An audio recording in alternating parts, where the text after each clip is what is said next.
Okay, so now we're all done. We got all of that annoying, frustrating stuff out of the way. Now we get to pick where we want to go. Some people know. Some people say, okay, I'm going to travel to this place. Me personally, I wanted to go to California, but I also wanted to go to Texas, maybe Arizona. So I applied for all those licenses. And when I started traveling 5 years ago, things were a little different. Now the travel industry is booming more than ever. So they're accepting first time travelers. You know, me, I came into it with, gosh, 10 years plus experience. And a lot of hospitals didn't want that first travel nurse. Like, it didn't matter, you've been a nurse for X amount of years. They just didn't want to have that first assignment be their hospital. So I was lucky. My first assignment was actually in California. It's where I wanted to go. I thought that that would be the hardest place to go, but my license came through rather quickly. We accelerated that process, and I got my first assignment. So I had to then plan my life of how I'm going to get to San Diego from Pennsylvania. Where am I going to live? What do I do? What do I do on my first day? How do I figure this all out? So little tips I picked up. I obviously didn't know this in the beginning, and that's why I'm here to share this with you to hopefully help you. But, you know, getting involved on like social media, there's so many pages on Facebook for travel nurses. You can even narrow that down to what specialty you're in. So I am a neonatal ICU nurse, so I belong to a couple travel nurse communities on Facebook.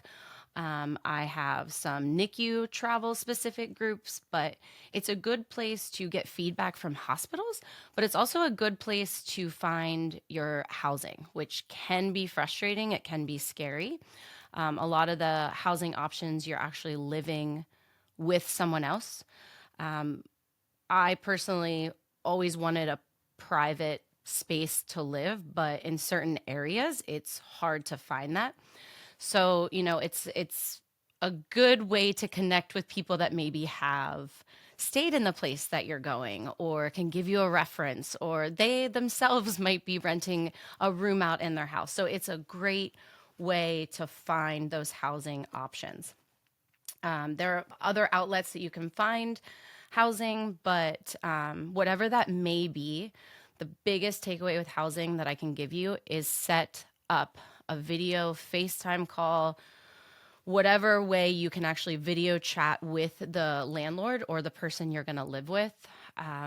This is something that when I first found a place to live, the landlord actually wanted to do that with me. And I was like, okay, what does it matter? We can talk on the phone, we can text, we can email, whatever. But it is so important to actually meet that person face to face. And that's going to be virtually because you're moving far away. But it can create a more real relationship, and you can get a feel for what that person is and what they expect as a roommate. Or, you know, are there dogs in the house? What is the sleeping situation? What's the kitchen situation? You know, it gives you that real, you can see it, you can really get a vibe from people just through a video chat. And it has worked out tremendously for me. When people refuse to do a FaceTime, it's not, I just kind of count that out because I do think it's beneficial. And I have talked to, I'm still friends with a lot of the people that I lived with.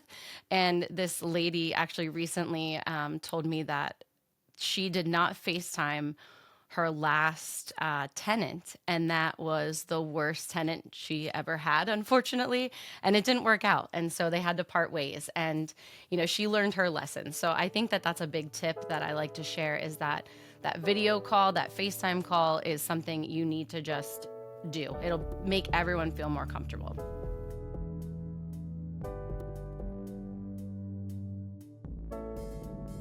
Thank you for tuning in to Nursing Uncharted. You can learn more about this episode and our show on our website at amnhealthcare.com.